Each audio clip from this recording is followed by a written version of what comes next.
Hello friends, welcome to AH times. Friends, మన యొక్క AP రాష్ట్ర వ్యాప్తంగా ఏప్రిల్ 1వ తేదీన పంపిణీ చేయబోయేటటువంటి పెన్షన్లకు సంబంధించి ఏపీ ప్రభుత్వం శుభవార్తలు అయితే చెప్పారు. అయితే ఆ శుభవార్తలు ఏంటి, దానికి సంబంధించిన పూర్తి వివరాలు మీకు ఈ వీడియోలో ఎక్స్ప్లెయిన్ అయితే చేస్తాను. అలాగే పెన్షన్దారుల్లో కొంతమంది పెన్షన్లు అనేవి ఈ కారణాల చేత ప్రభుత్వం అయితే తొలగిస్తున్నారండి. అయితే మీ యొక్క పెన్షన్ ఉందో లేదో డిస్క్రిప్షన్లో లింక్ అనేది ఇచ్చాను. ఆ లింక్ ఓపెన్ చేసిన తర్వాత మీ దగ్గర ఉన్నటువంటి పెన్షన్ ఐడి కార్డు ఉంది కదా, సో దాంట్లో పెన్షన్ ఐడి నెంబర్ ఉంటుంది. ఆ నెంబర్ అనేది ఎంటర్ చేసి జస్ట్ మీరు స్టేటస్ చెక్ చేసుకోండి. స్టేటస్ అనేది మీకు యాక్టివేషన్ చూపిస్తే కనుక మీరు టెన్షన్ పడాల్సిన అవసరం అయితే లేదు.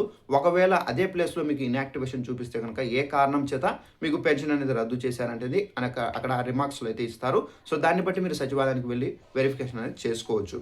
ఇక పెన్షన్దారులకు సంబంధించి ఏప్రిల్ 1వ తేదీన వీరందరికీ సంబంధించి పెన్షన్ల పంపిణీ అనేది జరగడం లేదు. ఎవరికి జరగదు ఏంటనేది మీకు ఎక్స్ప్లెయిన్ అయితే చేస్తాను. ఇక ఆ వీడియో నచ్చినట్లయితే లైక్ చేసుకొని ఛానల్ మాత్రం తప్పనిసరిగా మర్చిపోకుండా సబ్స్క్రైబ్ చేసుకొని ఫాలో అవుతానండి. ఇక ఆ వివరాల్లోకి వెళ్ళినట్లయితే మన యొక్క ఏపీ రాష్ట్ర వ్యాప్తంగా ఏప్రిల్ 1వ తేదీన మనకు ఎవరైతే భర్త చనిపోయి భార్య ఉంటుందో అలాంటి వారికి సంబంధించి భర్తకు సంబంధించినటువంటి పెన్షన్ అనేది మనకు భార్యగా అయితే ఇవ్వబోతున్నారండి ఏపీ ప్రభుత్వము. అయితే ఇది మనకు స్పౌస్ పెన్షన్ ఆప్షన్ ద్వారా మనకు యూజ్ చేసుకోవాల్సి ఉంటుంది. అయితే ఎవరైతే ఈ విధంగా భర్త చనిపోయి ఉంటారో అలాంటి వారు తప్పనిసరిగా భర్తకు సంబంధించినటువంటి డెత్ సర్టిఫికేట్తో పాటు వారికి సంబంధించినటువంటి ఆధార్ కార్డు, రేషన్ కార్డు అనేది తీసుకొని సచివాలయానికి వెళ్తే కనుక అక్కడ వాళ్ళు వెరిఫికేషన్ అనేది చేసి ఈ యొక్క భర్తకు సంబంధించినటువంటి పెన్షన్ అనేది భార్యపైకి మార్చే విధంగా అయితే వాళ్ళు వెరిఫికేషన్ చేసి వాళ్ళైతే ఇవ్వడం అయితే జరుగుతుంది. అలాగే మనకు పెన్షన్దారుల్లో కొంతమంది ఏంటంటే ఒక ప్రదేశంలో ఉండి వేరొక ప్రదేశానికి వెళ్ళి స్థిరపడి ఉంటారు.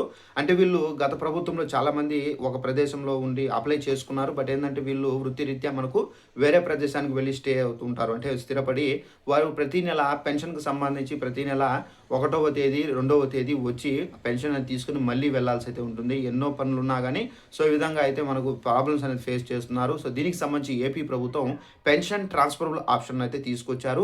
ఇప్పుడు మీరు ఎక్కడైతే ఉన్నారో అక్కడికే మీ యొక్క పెన్షన్ అనేది మార్చుకునే విధంగా ఈ ఆప్షన్ అనేది యూజ్ అవుతుంది. అయితే ఈ పెన్షన్ ట్రాన్స్ఫరబుల్ ఆప్షన్ మీరు ఎలా యూజ్ చేసుకోవాలి ఏంటని చూసుకున్నట్లయితే పెన్షన్ ట్రాన్స్ఫర్ ఆప్షన్ని మీరు ఇప్పుడు ఎక్కడైతే ప్రజెంట్ స్టే చేస్తున్నారో నివసిస్తున్నారో అక్కడ ఉన్నటువంటి సచివాలయానికి వెళ్ళి అక్కడ ఉన్నటువంటి అడ్రస్ అనేది అప్డేట్ చేసుకోవాలి. అప్డేట్ చేసుకుంటేనే మీ యొక్క పెన్షన్ ట్రాన్స్ఫర్ ఆప్షన్ ద్వారా ఏంటంటే ఈ అడ్రస్ అనేది అప్డేట్ అయిపోతుంది.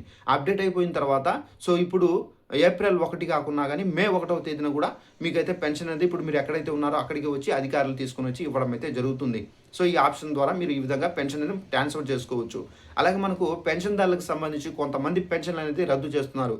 ఎవరికి రద్దు చేస్తున్నారు ఏంటనేది చూసుకున్నట్లయితే మనకు గత ప్రభుత్వంలో ఎవరైతే పెన్షన్దారులు అంటే దివ్యాంగులు, వికలాంగులు ఎవరైతే ఉన్నారో వాళ్ళకి వికలాంగత్వం లేకపోయినా కానీ అధికారులకు లంచాల ద్వారా వాళ్ళకు డబ్బులు ఇచ్చి వాళ్ళు ఫేక్ సదరం సర్టిఫికెట్లు సృష్టించి వీళ్ళు ఏంటంటే వికలాంగులు అని చెప్పేసి ఈ విధంగా డిజేబిలిటీ కూడా 45, 46 ఉందని చెప్పేసి ఫేక్ డిజేబిలిటీ వేయించుకొని పెన్షన్లు అయితే పొందుతున్నట్టుగా ప్రభుత్వం గుర్తించారు. ఇలా ఎవరైతే అర్హత లేనప్పటికీ అర్హత పొంది అంటే తప్పుడు దావలో అర్హత పొంది ఈ విధంగా పెన్షన్లు అయితే పొందుతున్నట్టుగా ప్రభుత్వం గుర్తించి వీరి పెన్షన్లు అనేవి రద్దు చేయండి అని చెప్పేసి ప్రభుత్వం గ్రామ మరియు వార్డు సచివాలయ అధికారులకు ఆదేశాలు అయితే జారీ చేశారు. ఇందులో నిమిత్తం గ్రామ మరియు వార్డు సచివాలయ అధికారులు ప్రతి ఒక్క దివ్యాంగులు, వికలాంగత్వం ఎవరైతే ఉంటుందో వారి దగ్గరికి వెళ్ళి వారికి చెక్ చేస్తున్నారు. మీకు నిజంగానే వికలాంగుల కొంతమంది ఏంటంటే చెవుడు అని చెప్పేసి మనకు సదరం సర్టిఫికేట్ అయితే తీసుకున్నారు. అయినప్పటికీ వాళ్ళకి చెవుడు అయితే లేదు, బాగా వినిపిస్తుంది. అయితే కొంతమంది బ్లైండ్ అని చెప్పేసి సదరం సర్టిఫికేట్ తీసుకున్నారు. అయినప్పటికీ వాళ్ళు బ్లైండ్ లేదు, వాళ్ళకు కొద్దిగా కనిపిస్తుంది, నడుస్తున్నారు. ఎవరు ఏంటనేది కూడా కనుక్కుంటున్నారు. అలాంటి వాళ్ళు కూడా అయితే ఈ వికలాంగత్వానికి సంబంధించి ఇది డిజేబిలిటీకి సంబంధించిన పెన్షన్లు అనేది పొందుతున్నారు. ఇలాంటి వాళ్ళను ఏరివేయడానికి ప్రభుత్వం ఏంటంటే వీరి ఇళ్లకు వెళ్ళి అధికారులు డాక్యుమెంట్స్ కలెక్ట్ చేస్తున్నారు. వీళ్ళు నిజమే వికలాంగత్వం ఉందా లేదా అనేది వాళ్ళు చెక్ చేసి ఒకవేళ వాళ్ళు ఈ విధంగా తప్పుడు దోవలో పెన్షన్ అనేది పొందుతున్నట్టు వాళ్ళు అధికారులు గుర్తిస్తే కనుక వీరి యొక్క పెన్షన్ అనేది రద్దు చేస్తున్నారు. ఒకవేళ ప్రభుత్వం అనుకోకుండా అంటే బై మిస్టేక్గా ఏమన్నా మీ యొక్క పెన్షన్ అనేది రద్దు చేస్తే మీరు నిజంగానే అర్హత ఉంది అనుకుంటే కనుక మీరు జెన్యున్గా ఉన్నట్లు మీరు అనుకుంటే కనుక తప్పనిసరిగా మీరు వెరిఫికేషన్ కూడా చేసుకోవచ్చు మళ్ళీ. ఈ విధంగా అప్పీల్ కూడా అవకాశం కూడా ప్రభుత్వం అయితే కల్పించారు. ఇలాంటి వారికి సంబంధించినటువంటి పెన్షన్లు అనేది రద్దు చేస్తున్నారండి. అయితే ఇలాంటి వారికి సంబంధించి ఏప్రిల్ 1వ తేదీ నుండి వీరికి ఇళ్ల దగ్గర పెన్షన్ల పంపిణీ అనేది ఉండదు. వీరి ఇళ్లకు పెన్షన్ల పంపిణీ అనేది జరగదండి. అలాగే మనకు పెన్షన్దారుల్లో కొత్తగా ఎవరైతే పెన్షన్కి అప్లై చేసుకోవాలని చెప్పేసి వెయిట్ చేస్తున్నారో అలాంటి వాళ్ళకి సంబంధించి ప్రభుత్వం నుండి ఒక శుభవార్త వచ్చింది. అయితే కొత్తగా ఎవరైతే పెన్షన్‌లకు సంబంధించి అప్లై చేసుకోవాలనుకుంటున్నారో, ఎగ్జాంపుల్ మనకు ఎవరైతే వికలాంగులు ఉన్నారో, సో కొత్తగా మేము అప్లై చేసుకోవాలని చెప్పేసి ఎవరైతే వెయిట్ చేస్తున్నారో అలాంటి వాళ్ళకి సంబంధించి సదరం స్లాట్స్ అనేది ఓపెన్ అయ్యాయి. ఈ సదరం సర్టిఫికేట్‌కి సంబంధించి స్లాట్ బుకింగ్ చేసుకోవాలంటే మీరు గ్రామ మరియు వార్డు సచివాలయానికి వెళ్తే గనుక అక్కడ ఉన్నటువంటి వెల్ఫేర్ ఎడ్యుకేషన్ అసిస్టెంట్ సో మీ యొక్క స్లాట్ అనేది బుక్ చేస్తారు. సో వాళ్ళు ఎక్కడైతే హాస్పిటల్ అంటే మీ యొక్క పరీక్షలకు సంబంధించి మీ యొక్క టెస్ట్‌కి సంబంధించి వాళ్ళు ఎక్కడైతే హాస్పిటల్ అనేది రిఫర్ చేస్తారో అక్కడికి వెళ్లి మీరు పరీక్షలు చేసుకోవాల్సి అయితే ఉంటుంది. సో ఆ పరీక్షల నిమిత్తం డాక్టర్ ఎంత అయితే డిజేబిలిటీ పర్సెంటేజ్ ఇస్తారో సో వారికి మాత్రమే పెన్షన్ అనేది వస్తుంది. ఫర్ ఎగ్జాంపుల్ 40% కంటే తక్కువ ఉంటే 30, 35, 25 ఈ విధంగా ఉంటే గనక మీకు పెన్షన్ అనేది రాదు. 40% కన్నా ఎక్కువ ఉంటే 45, 50, 60 సో ఈ విధంగా ఎక్కువ ఉంటే గనక మీకు డిజేబిలిటీకి సంబంధించి పెన్షన్ అనేది కంపల్సరీగా అయితే వస్తుంది. ఎవరైనా ఇది సదరం స్లాట్స్ బుక్ చేసుకోకపోతే తప్పనిసరిగా మీరు గ్రామ మరియు వార్డు సచివాలయానికి వెళ్ళి చేసుకోండి. అలాగే మనకు వికలాంగులకు సంబంధించి గవర్నమెంట్ ఉచిత బస్సు ప్రయాణానికి సంబంధించి కూడా అయితే మనకు ఒక స్కీమ్ అనేది పెట్టడం అయితే జరిగింది. సో ఈ స్కీమ్ ద్వారా 40% కన్నా ఎక్కువ డిజేబిలిటీ ఉన్నటువంటి పెన్షన్దారులు మీరు ఫ్రీగా ఉచితంగా బస్సు ఎక్కవచ్చు, దిగవచ్చు. సో ఎక్కడికి కూడా ప్రయాణం అయితే చేయవచ్చు. అలాగే మనకు ఈ ఫ్రీ బస్సును మీరు యూజ్ చేసుకునేటప్పుడు తప్పనిసరిగా మీ యొక్క ఫ్యామిలీ మెంబర్ ఎవరైతే ఉన్నారో వారిని కూడా మీరు వెంట తీసుకొని వెళ్ళి రావచ్చు. అయితే మీ ఫ్యామిలీ మెంబర్స్‌కి కూడా ఏందంటే తక్కువ టికెట్ అంటే ₹100 ఉంటే ₹50 టికెట్ అనేది కండక్టర్ అనేది ఛార్జ్ చేయడం అయితే జరుగుతుంది. సో ఇదండి.